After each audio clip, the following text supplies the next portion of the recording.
Chapter 1, Section 6. The man kept puffing away at his cigarette. He blew long streams of smoke out through his nostrils, and with his arms folded like that, he had an air of being completely at ease. Then again, he'd suddenly get up for no apparent reason, heading off to the restroom or wherever. Sometimes he'd stretch out with a big groan when he stood.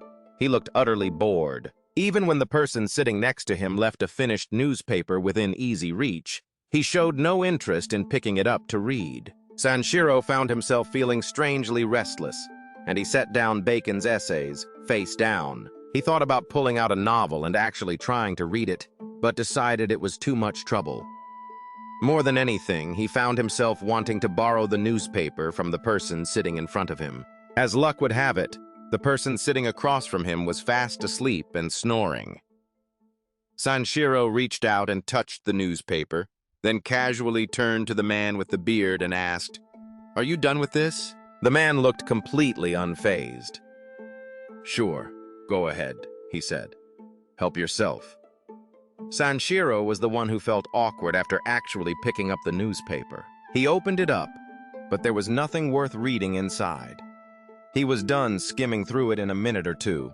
He folded it neatly and handed it back, giving a small nod, and the man nodded back lightly. "Are you a student at a higher school?" the man asked. Sanshiro felt a little pleased, realizing the man had noticed the faint trace of the badge on his worn old cap. "Yes," Sanshiro answered. When the man asked, "In Tokyo?" Sanshiro finally said, "No, Kumamoto, but well," and then trailed off into silence. He had wanted to say he was a university student, but figured it wasn't worth bringing up, so he held back. The other man just said, "Is that so?" and went on puffing his cigarette.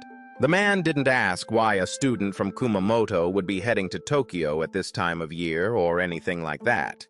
He didn't seem the least bit interested in a student from Kumamoto. Just then, the man lying in front of Sanshiro murmured, I see. And yet he was clearly still asleep. It wasn't sleep-talking exactly, it wasn't anything at all. The man with the beard gave Sanshiro a sly little grin. Sanshiro took that as his opening and asked, "And where are you headed?" "Tokyo," he said slowly, and that was all. He was starting to seem less and less like a middle school teacher, but it was pretty clear he wasn't anyone particularly important, given that he was riding third class. With that, Sanshiro let the conversation drop. The man with the beard sat there with his arms folded, occasionally tapping the floor with the front teeth of his geta, keeping some kind of rhythm. He looked thoroughly bored. But the boredom this man had was the kind where he didn't want to talk. When the train pulled into Toyohashi, the man who had been sleeping suddenly sat up, rubbed his eyes, and got off. He marveled at how that man could wake up so perfectly on time. Sanshiro watched out the window, half worried that the man might have woken up dazed and gotten off at the wrong stop.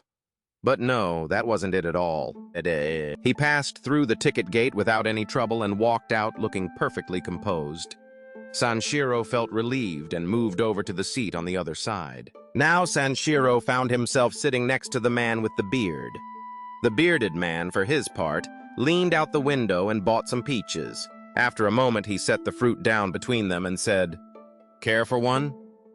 Sanshiro thanked him and took one. The man with the beard seemed to love them, eating one after another without stopping. He urged Sanshiro to have more, so Sanshiro took another one. By the time they'd worked their way through the peaches, the two of them had warmed up to each other and started chatting about all sorts of things.